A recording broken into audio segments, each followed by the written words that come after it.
is actually a point where two or more branches are connected. So there is a node. So for this example, you have 4 branches. 1, 2, 3, 4 branches meet. So the point of these 4 branches met is called a node. Okay. A node is usually indicated by a dot in a circuit. So this, let's say you have these circuits. These circuits, you have how many nodes? 1, 2, 3 nodes.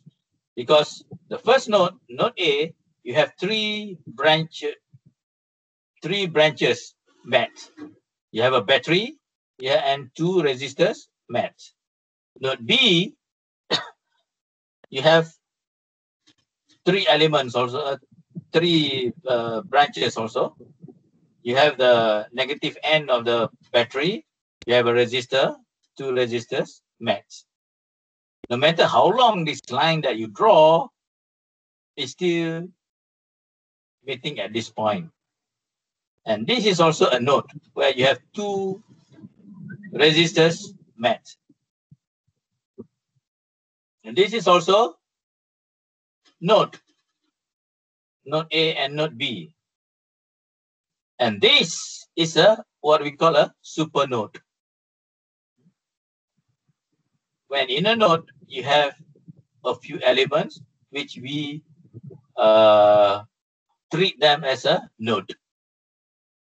Okay. Another term is a loop. A loop is actually any closed path through the circuit in which no node is encountered more than once. So in this case,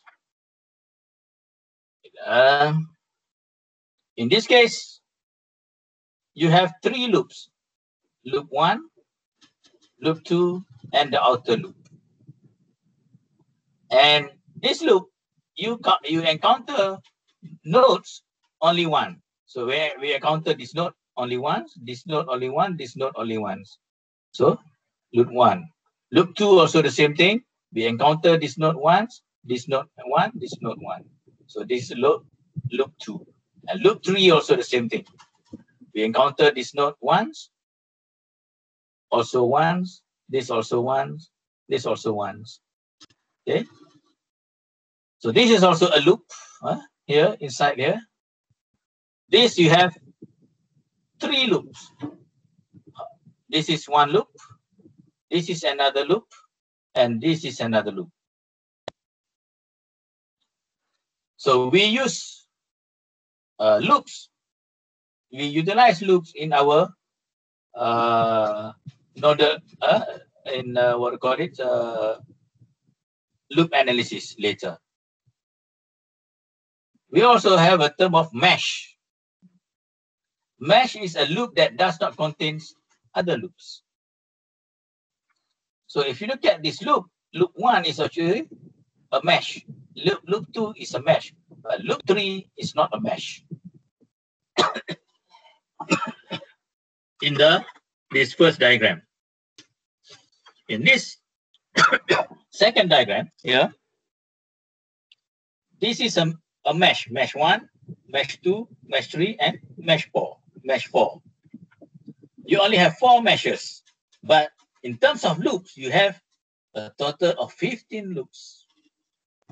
If you can find it. 1, 2, 3, 4. This is 5. This is 6. This is 7. This is 8. This is 9. This is 10. This is 11, 12. So there are so many ways. You can find 15 loops in these 4 meshes circuits. You can do it on your own, right? So you can do this on your own so that you understand what does it mean by loop and mesh. Okay. This is the first law that we are going to learn. Is current and Kirchhoff current law. Any questions so far about branch, node, loop, and mesh? Because that is actually quite very important for you to understand and to remember, because we are going to use that throughout of the course. Sir, I don't understand how to count the loop. How can I know how many loop can we count? Okay, we go back to here, right? Okay. We take this one, the first one, this. Under the loop here, you have loop 1, loop 2, loop 3. Okay. So this one, actually, you only have 3 loops. You have 2 meshes. Loop 1 is a mesh. Loop 2 is a mesh. Loop 3 is not a mesh, because the definition of mesh is that a loop that does not contain other loops. Whereas loop 3, you have loop 1 and loop 2. So basically, it cannot be, so loop 3 cannot be a mesh. Loop 3 is a loop. Whereas loop 1 is loop and also a mesh. Loop 2 is loop and also a mesh, because it does not contain any other loops inside it. Clear this part, the definition of loop and mesh. Okay. So for this one, how to get 15 loops? You have 4 meshes. Mesh is very easy to find, because mesh is a loop that does not contains any other loop inside it. So number 1 is mesh 1. This mesh 1, there is no other loops inside it. This is mesh 2. This is mesh 3 and mesh 4. So you already have 4 loops. Mesh, if it's a mesh, it's also a loop. Loop is like a subset, a superset, and mesh is a subset of a loop. Clear? So now, if you want to count how many loops that you have here, so now you already have 4 loops, which is mesh 1, mesh 2, mesh 3, and mesh 4. So what are the other loops that you can do? It's a combination of mesh 1 and mesh 2. There's another loop. Here, let's say we start here. From the battery, go through R1, okay? Go through the current the current source, and go back to the voltage source. So that is actually a combination of mesh 1 and mesh 2. So there is a loop number 5. Loop number 6. It can also go through mesh 1 and combination of mesh 3. So go through the voltage source, R3, then goes to R2, and go back to the voltage source. There is another loop. So there is loop 6. You can also a combination of mesh 1, mesh 2, and mesh 3. So from the voltage source, go through the R3, go through the current source, and go back to the battery. So there is number 8.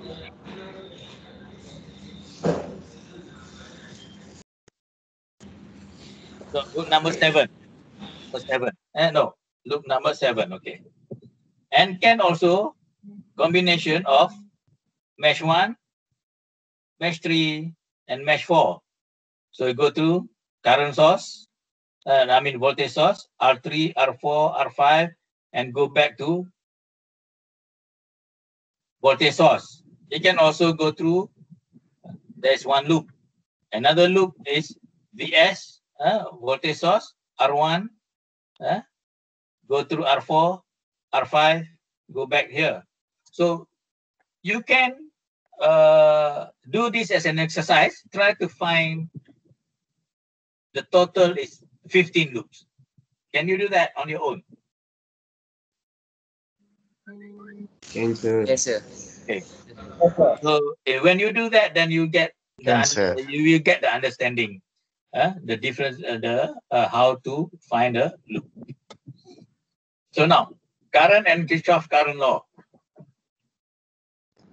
So this one, that's we need to go through what is the electrical charges? Electrical charge. Charge is an electrical property of the atomic particles of which matters consists and is measured in Coulomb C. So charge is an electrical properties of the atomic particle, is at the atomic level.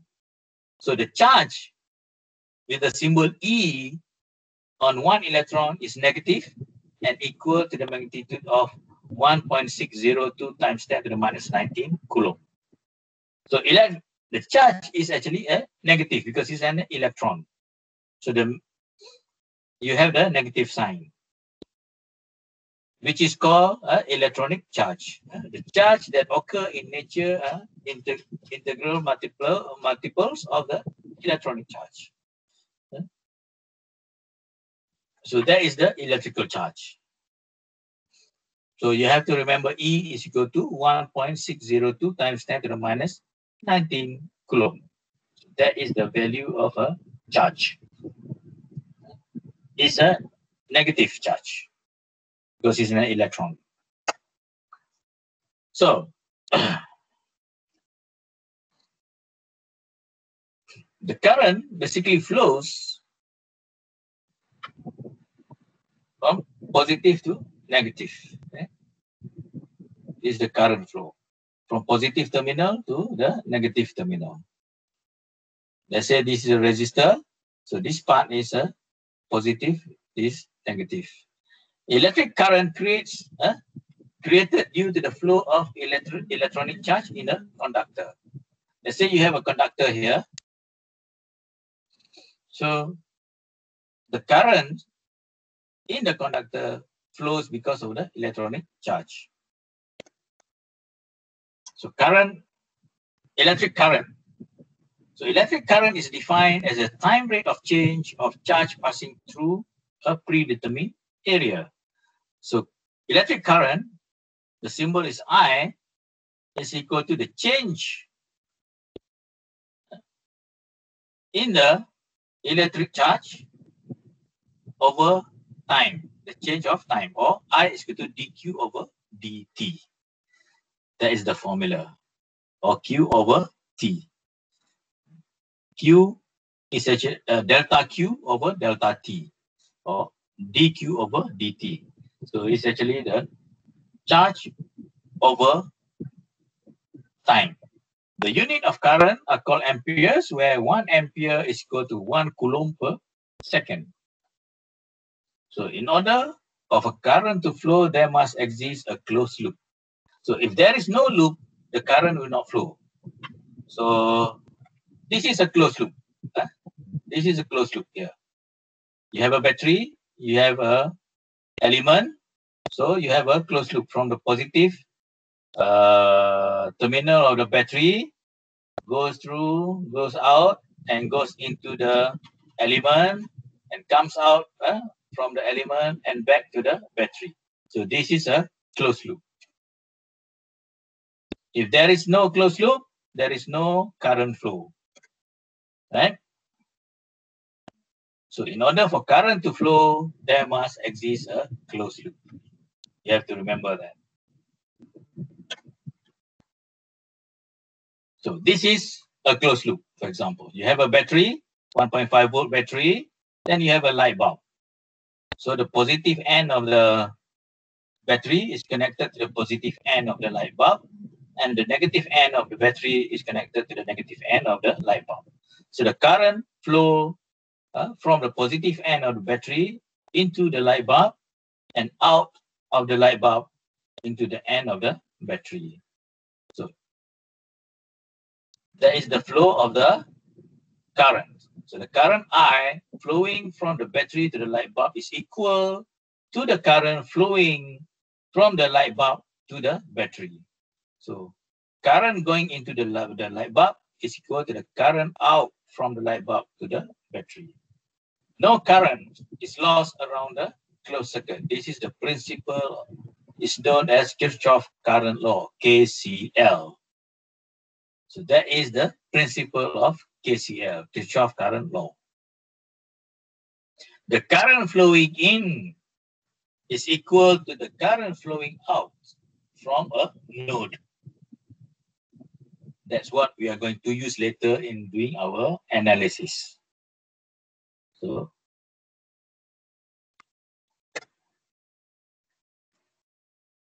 So this is the KCL, one of the fundamental laws of circuit analysis established in 1875 by G.R. Kirchhoff. So what he says? He said that the sum of the current at a node must equal to 0. So the summation of IN, where N is from 1 to capital N, is equal to 0, or it can be written as summation of entering current is equal to the summation of leaving currents. So you have to remember that. The KCL talks about current entering and leaving of a node.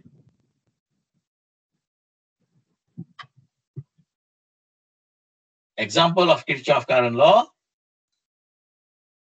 Let's say at a node 1, this example.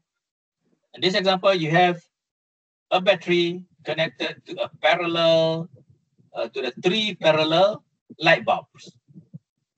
So these 3 parallel light bulbs and the battery is connected, you have 2 nodes. So node 1 and node 2. So current entering the node 1 is equal to the current leaving the node 1. Or the summation of a current at a node is equal to 0. So minus I. So in this case, the convention that they use is that entering is a minus sign, leaving is a positive sign. So minus I1, which is minus I, basically the entering, I is the entering current to the node. They use a minus sign. And I1, I2, and I3, these are current leaving from the node. So they use positive. So minus I plus I1 plus I2 plus I3 equal to 0. Therefore, I is equal to I1 plus I2 plus I3. So current entering the node is equal to the sum of the current leaving the node. In this illustration, current entering the node are defined as negative and current leaving the node as positive. You can also use the other way around. You can say I is I minus I1 minus I2 minus I3 equal to 0. Same thing. Okay? It's just that your convention, whether you want to use entering as positive or entering as negative. And the most important thing is that you need to be consistent in that convention.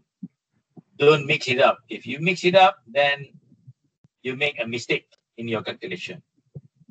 Okay? Example 1. Determine the unknown currents using KCL.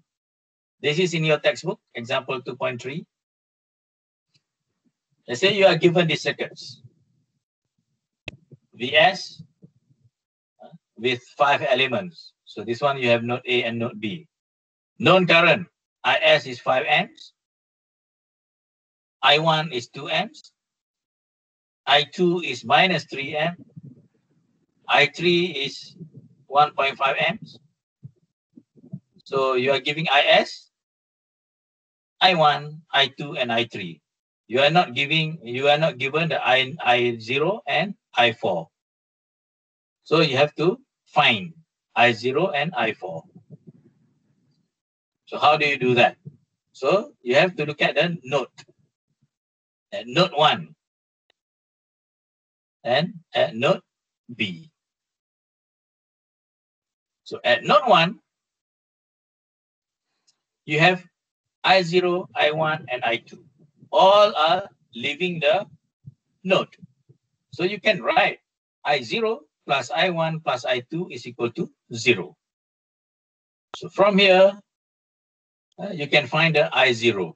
So I0 plus 2 minus 3 is equal to 0. Therefore, I0 is equal to 1 ampere. Okay, clear here.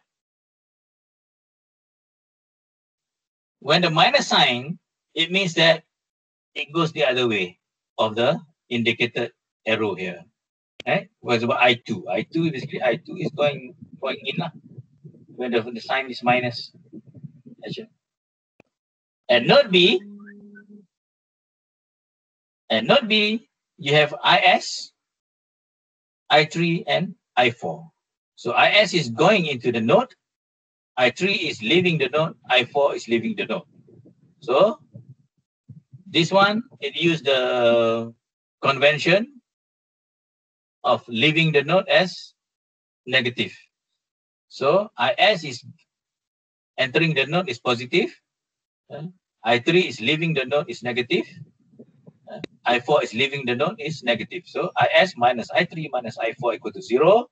What is IS is 5, I3 1.5, and I4 is where is I4? I4 is unknown. So this one we need to find. So 5 minus 1.5 minus I4 is equal to 0. Therefore, I4 is equal to 3.5 amps. So this on top is using the convention of IS is entering as positive. At the bottom here, this is actually using the convention of entering as negative and leaving as positive. So you get the same answer. Okay, clear? Simple. Example number 2. Actually, today I'm just going to cover up to what do you call it? Tengoklah, maybe KCL ke apa tu. Okay? So this one is applying KCL using supernode. So this is also in your textbook, example 2.4. So the circuit is given here. The known entities, the known quantities, you have I3 and I5 is given. So I3 here and I5 is given. And you have to find the IS1. So by treating the supernode as a single node, we apply the KCL at the supernode to obtain, let's say, the gray area here, we assume that it's a node. We, what do you call it? We ignore these elements inside this supernode. So what you see is that IS is entering the supernode, I3 is leaving the supernode, and I5 is leaving the supernode. So therefore, we can write the equation as IS1 minus I3 minus I5 is equal to 0. So IS1 is entering, minus I3 leaving, minus I5 leaving is equal to 0. And I3 and I5 is given as 2 and 0. So substitute into the equation. We have IS equal to I3 plus I5 is therefore equal to 2 plus 0 is equal to 2 amps. So therefore IS1 is equal to 2 ampere entering the supernode. Clear? This is another law. If we have the Kirchhoff voltage law, therefore we have its counterpart, Kirchhoff voltage law. If the current law, KCL, we deal with the node, so therefore Kirchhoff voltage law, we deal with what?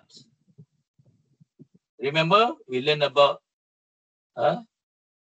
branch, node, and loops, right? So therefore, Kirchhoff voltage law, we deal with loops or mesh. So Kirchhoff voltage law is the law that we are going to use in mesh or loops analysis.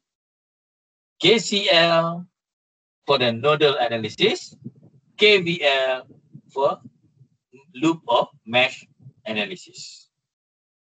So voltage and Kirchhoff voltage law. Voltage or potential difference is the energy required to move a unit charge through an element and measured in volts. So voltage is actually a differential, a potential difference. The analogy is like a water in a tank. The higher the water, from let's say in a tank you have a pipe at the bottom of the tank.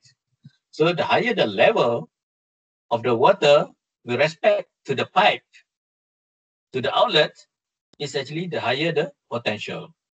So the higher the voltage. So that is the analogy that you can use. So voltage or potential difference is the energy required to move a unit charge through an element, measured in volts. The total work per unit charge associated with the motion of charge between the 2 points. So the work is actually how much it takes, the energy to move the charge from a point to another point. So mathematically, we can write the voltage from A to B. So voltage AB is equal to dW over dQ. The work that you have to do in order to move that unit charge. The units of voltage are called volts, where W is energy in joule and Q in coulomb. So 1 volt is actually equal to 1 joule per coulomb, or 1 Newton meter per coulomb. Right? So electric charge, electric voltage, so VAB is always across the circuit element or between 2 points in a circuit. So you have an element where you have terminal A and terminal B. So the voltage VAB is actually measured across an element between point A and point B here. So that is a VAB. Okay? The voltage between A and B. So VAB is positive or equal to greater than 0, means the potential A is higher than the potential of B. So basically the voltage A is higher than the voltage at B. If VAB is less than 0, means the potential of A is lower than potential of B. Okay? So that's how you measure. So Kirchhoff voltage law, KVL, is the second fundamental laws of circuit analysis introduced by G.R. Kirchhoff. The principle underlying KVL is that no energy lost or created in an electrical circuit. So in circuit terms, the sum of all voltages associated with source must equal to the sum of the loop voltage. So the net voltage around a closed circuit is 0. So the summation of Vn, where n equal to 1 to capital N, is equal to 0. So this actually we deal with a loop or mesh analysis. Here, example. We take the same circuits just now, which is you have a battery and you have the bulb. So by using the Kirchhoff voltage law, that the voltage across the battery must be equal to voltage across the bulb. So let's say we call the voltage across the battery as V1 and the voltage across the bulb is, we call it V2.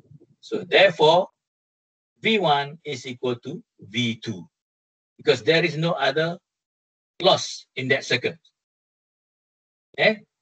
Because there is no other element in that circuit for the energy to lose. So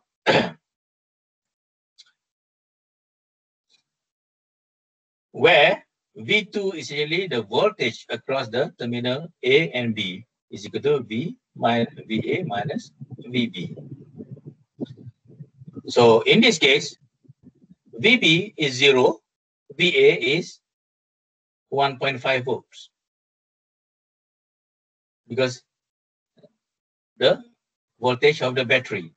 So voltage of the battery is 1.5 volts. So therefore, the voltage across the bulb is also 1.5 volts. So in general, elements that provide energy are referred as source, and the elements that dissipate energy as loads. So these circuits can be drawn as this. The battery is actually a source, and the bulb is actually the load.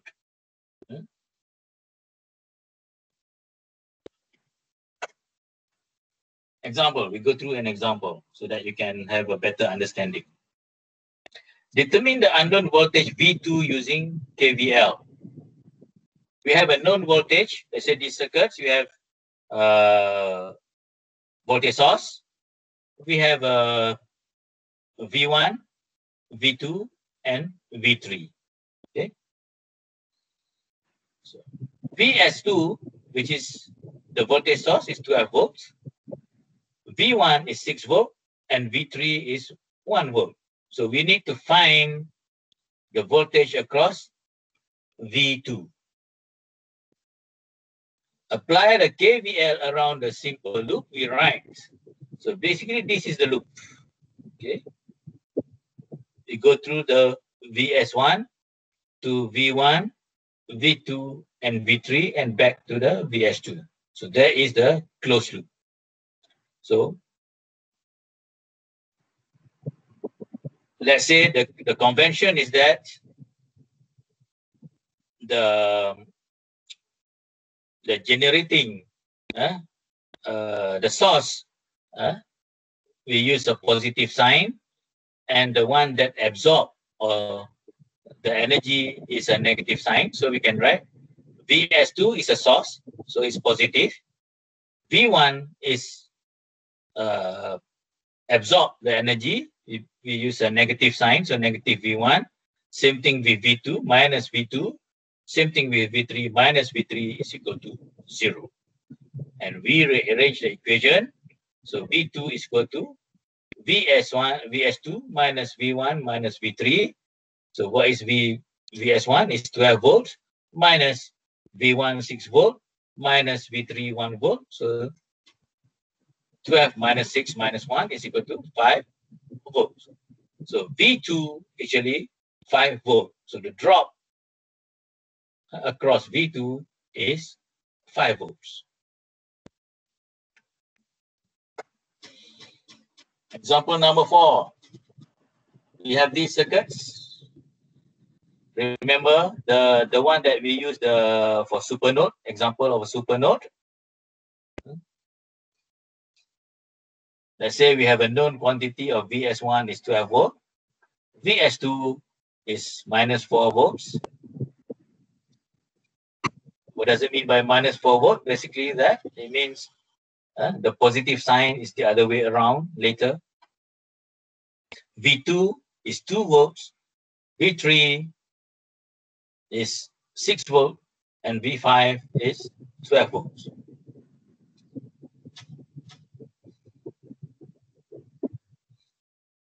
Okay, so the equation VS1 minus V1 minus V2, okay, minus V4, V4 is equal to 0 because this loop, okay, we take this loop. So you have VS1, V1, V2, and V3. So the summation of the voltage in this closed loop is equal to 0. This one loop. Another loop is this loop here. Loop of V2, Vs2, and V4. This also the summation is equal to 0. Here. V2 minus Vs2 plus V4 is equal to 0. And another one is this loop. V3, V4, and V5. So V3, V4, and V5. So the sign, this is actually according to the direction of your loop. If you use this loop, the direction is clockwise. So Vs1 minus V1 minus V2 minus V3 equal to 0. The second loop, also clockwise. So V2, basically that is going out from the positive sign. So it's positive. Going into the positive sign is negative. And going in and on the negative sign is positive. So that's why you have V2 minus Vs2 plus V4 equal to 0. And this loop going out from V3 is positive, going into V4 is negative, going into V5 is negative. So V3 minus V4 minus V5 is equal to 0. And you substitute the value of Vs1, Vs2, V2, V3, and V5 in these three equations, then you get the value for V1 is 4 volt, the value for V4 is minus 6 volt, and the value of V5 as 12 volts. Okay?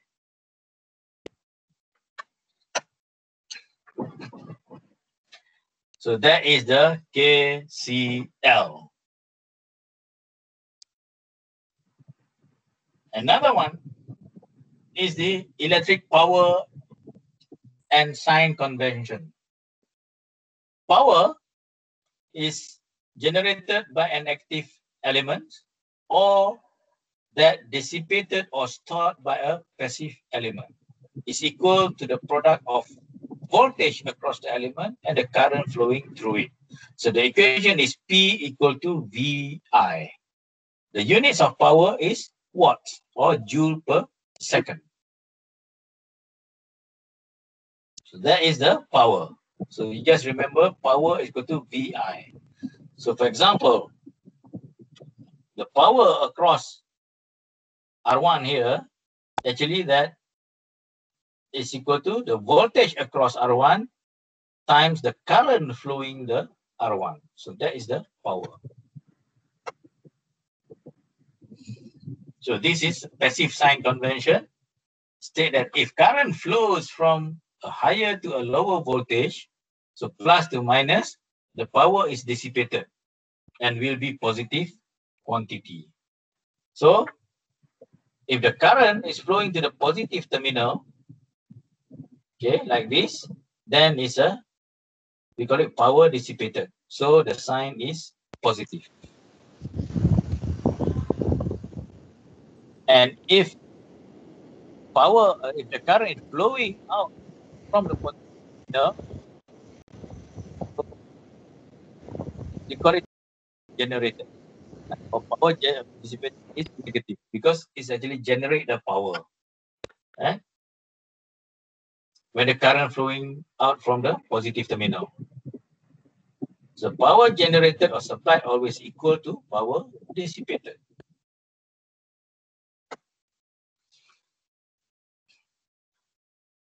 So electric power and sign convention focus on the methodology. This is how are you going to solve your problems. Basically, the steps that you need to do. So you choose an arbitrary decision of current flow. Right? Whether it's from positive sign or from negative sign. So then you label the polarity of all active elements. Voltage and current source. That is step 2. Step 3, you assign polarities to all passive elements, resistors and other loads. For passive element, current always flows into the positive terminals. Then step 4, you compute the power dissipated by each element according to the following rule. If positive current flows into the positive terminal of an element, then the power dissipated is positive. If current leaves the positive terminal of an element, then the power dissipated is negative.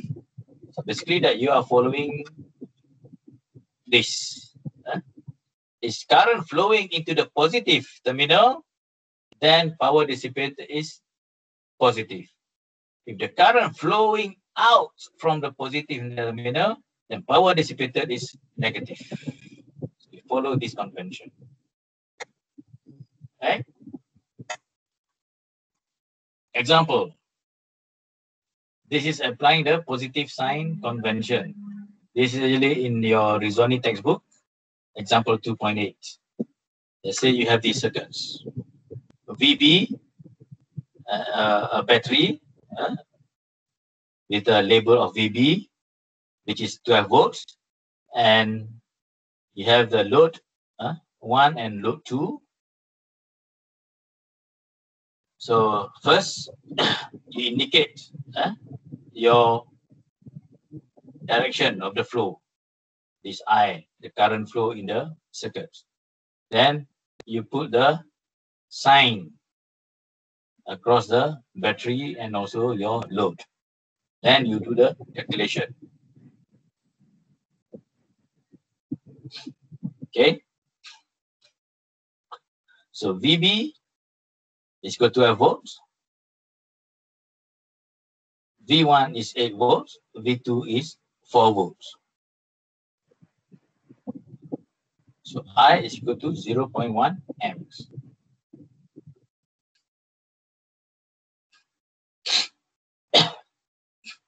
So the power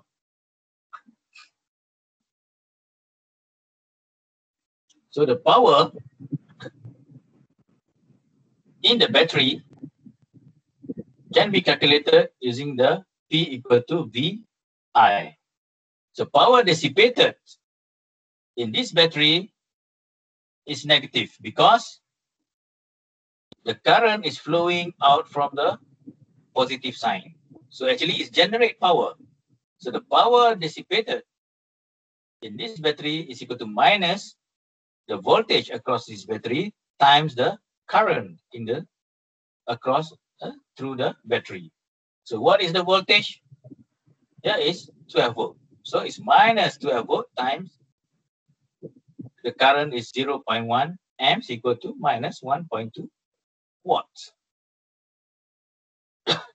What is the current dissipated in load 1 is equal to, using the formula P equal to VI. So it's equal to V1 times the I. What is V1? Is 8 volts times 0.1 amps. So it's 0.8 watts. Same thing with P2 is 4 volt times 0.1 amps equal to 0.4 watts. So if you add this PB, P1 and P2, you should get equal to 0 because the power generated is 1.2 watts and power dissipated in load 1 plus load 2 is also 1.2 watt because 0.8 plus 0.4 is equal to 1.2. So the same thing with the second circuit here. The only thing is that the sign is reverse and the flow is reverse. Okay, you can do for the second one on your own.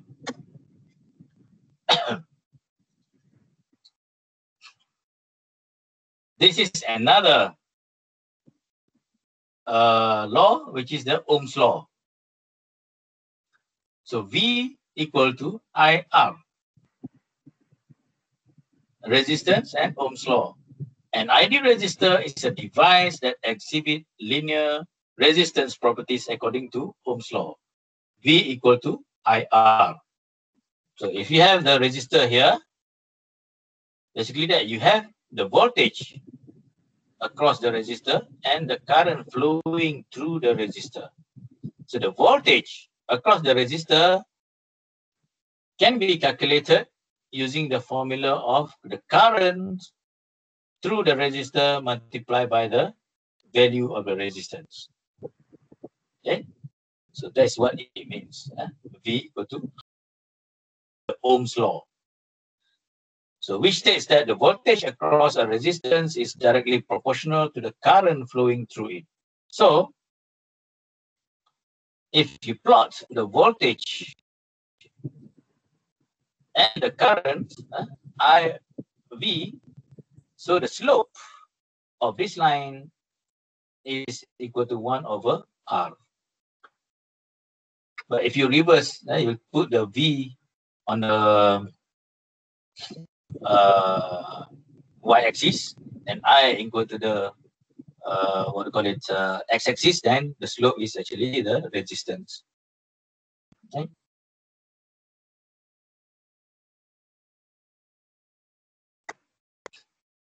The resistive material depends on the property called resistivity. So it depends on the resistivity of the material. The inverse of resistivity is called conductivity or Siemens, the unit of Siemens. For a cylindrical resistance element, for example here, the resistance is proportional to the length of the sample L and inversely proportional to its cross-section area A. And the conductivity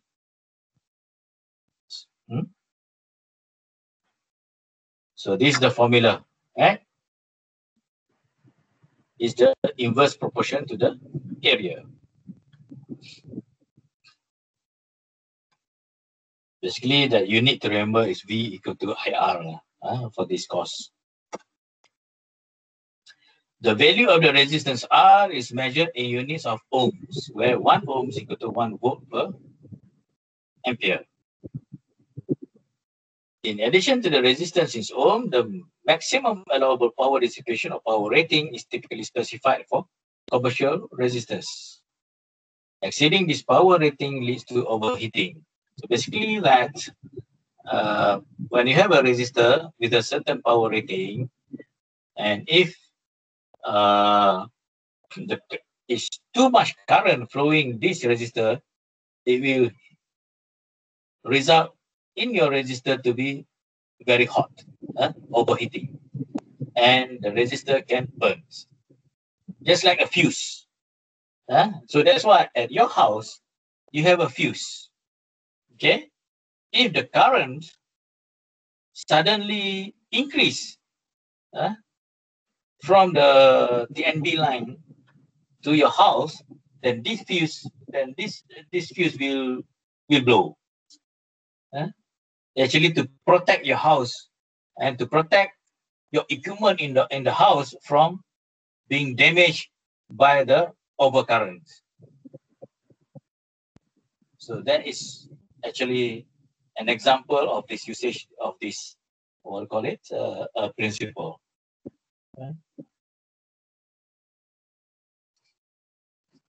For a resistor, the power dissipated can be expressed that by this formula. V equal to VI is equal to I square R. Because V is equal to IR, right? So P equal to VI is equal to IR times I. So I square R. Or is also equal to V square over R. So this is the formula for power that you need to remember. Sometimes you need to use I square R. Sometimes you need to use V square over R. Concept of open and short circuits. Open circuits is actually a circuit element whose resistance approaches infinity. Okay, this is a symbol of an open circuit. So this is an open circuit where R is approaching infinity. So the resistance is too big. So therefore, I is equal to 0 for any value of V. So the current will not be flowing through it because the resistance is so high. So we can indicate with this symbol as an open circuit. Whereas for short circuit, a circuit element with resistance approaching 0. So R is equal to 0. Therefore, the voltage is equal to for any I. So this is the symbol for short circuits.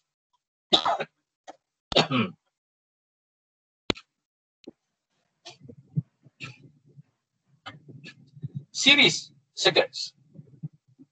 Two or more circuits elements are said to be in series if the current from one element exclusively flows into the next element, and all series elements have the same current. So this is an example. If you have 4 resistors connected together in series, it's like this. So all the current through R1 will flow through R2, will flow through R3, will flow through R4. So this is the series element. This is what it means. Current from one element exclusively flows into the next element. Basically, there is no leakage from the current from R1 to R2. And there is no leakage from current from R2 to R3, and no leakage from R3 to R4.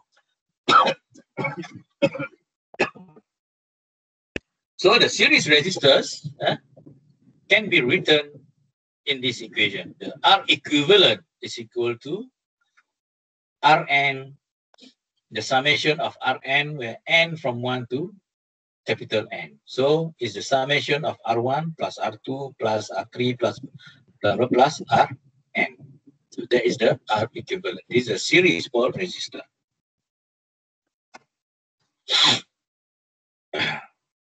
Example. Let's say you have that circuit.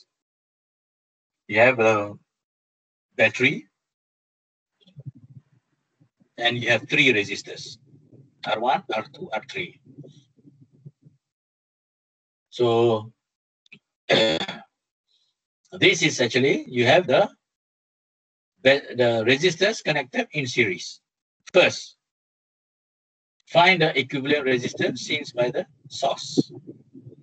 So the source is actually the battery. So the battery sees the 3 resistors connected in series. So what's the formula? Equivalent resistance is equal to R1 plus R2 plus R3.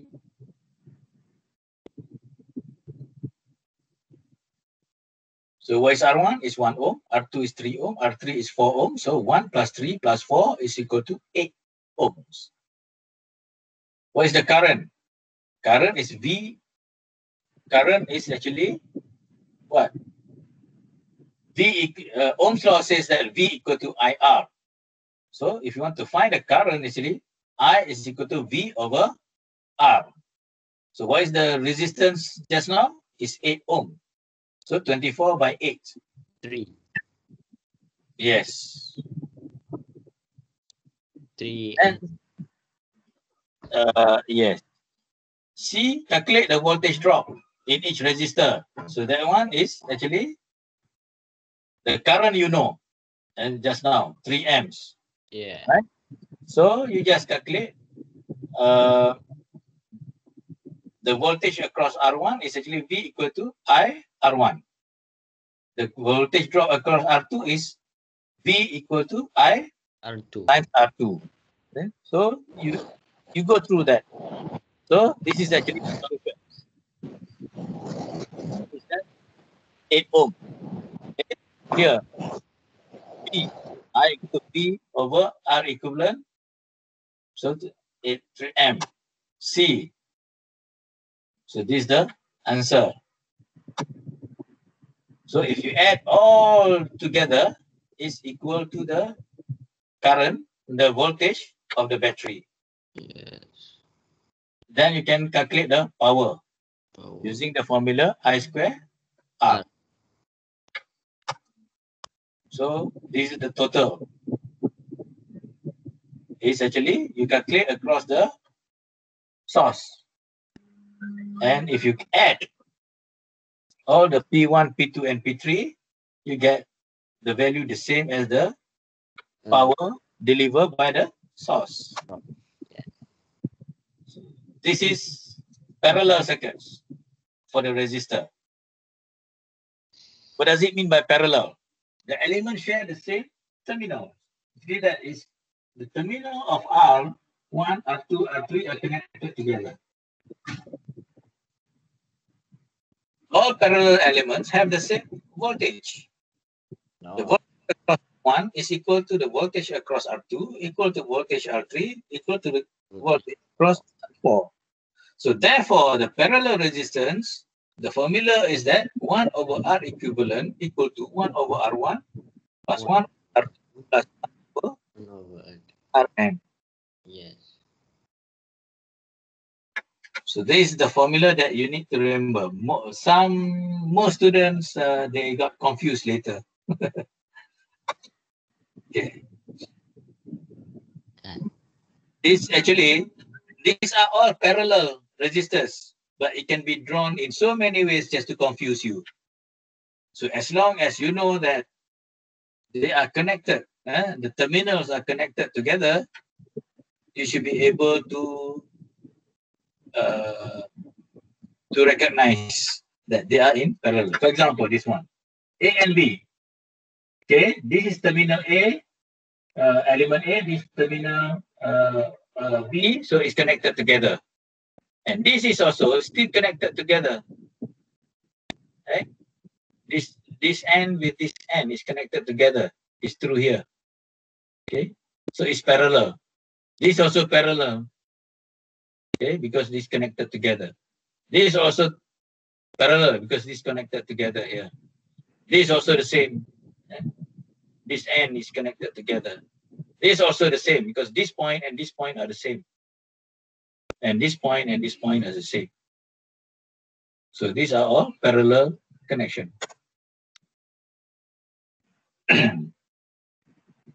Now, the same three resistors and the same voltage source, but now it's connected in a parallel connection. And the same question for you to find. I ask you to find. So this is the answer, solution. Now, see, R equivalent now using a different formula, using the parallel resistance formula. So 1 over R1 plus 1 over R2 plus 1 over R3. So therefore, R equivalent is equal to 0.632 ohms. Yeah. Right? B, same formula for B equal to IR. Now it's equivalent to 38 amps. Compared to previously, it was what? 3 amps, right?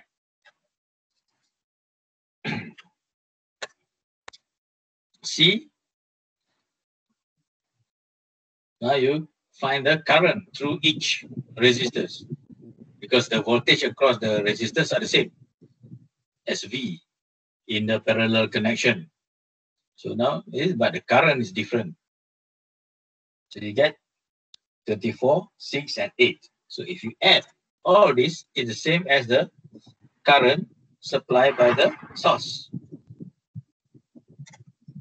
And the power also different. It's higher current, higher power across the resistor. And if you calculate, if you total up, it's the same as the power generated by the source.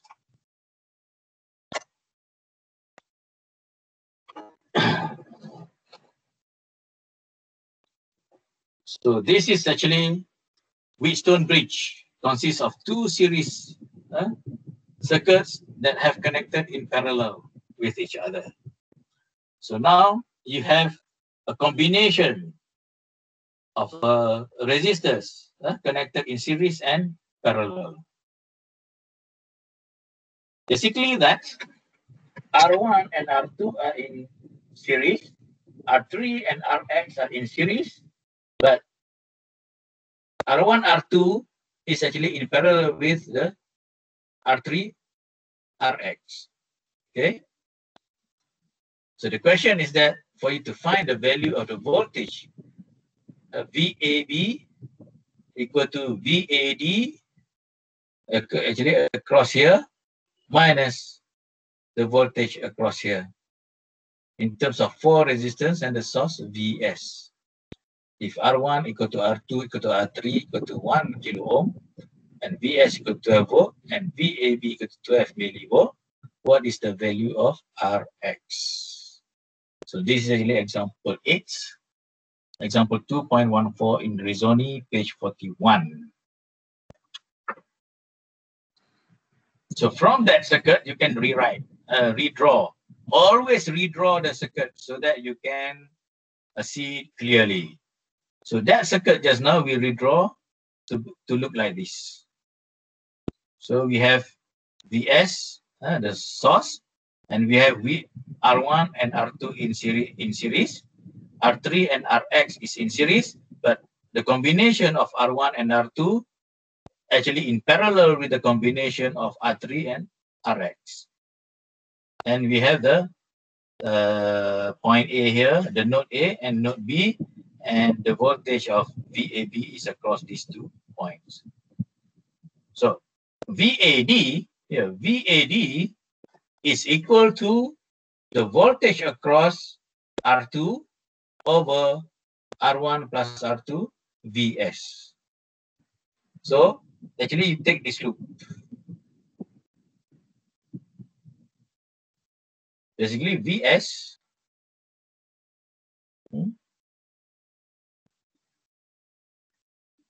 yeah. And for this VBD is here. This loop here. Okay. When you rearrange, you get VAD is equal to R2 over R1 plus R2 Vs, and VBD is actually Rx over R3 plus Rx Vs. Therefore, you can substitute because VAB, you know, VAB is actually VAD minus VBD. So substitute into here, and also you substitute the value, which is 12 millivolt, and you get the Rx of 9960. So you can go through on your own here. Okay. So voltage divider, you want to continue or you want me to stop here?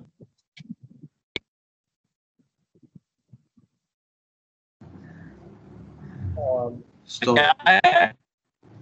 Slow down with that.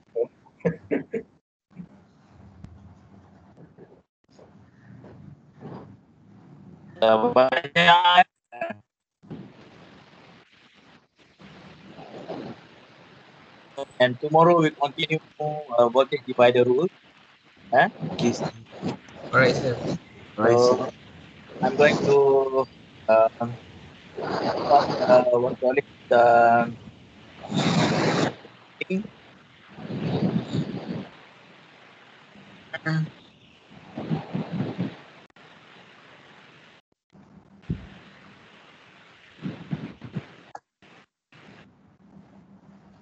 so I'm going to unshare the what call it the slides.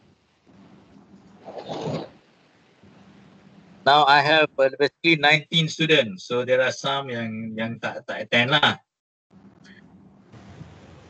So any questions so far? Hope that you can go through the textbook and A lot, sir. slide. Tomorrow, if you don't understand, you can ask me. Tomorrow we have about 1 hour. That maybe I go through some.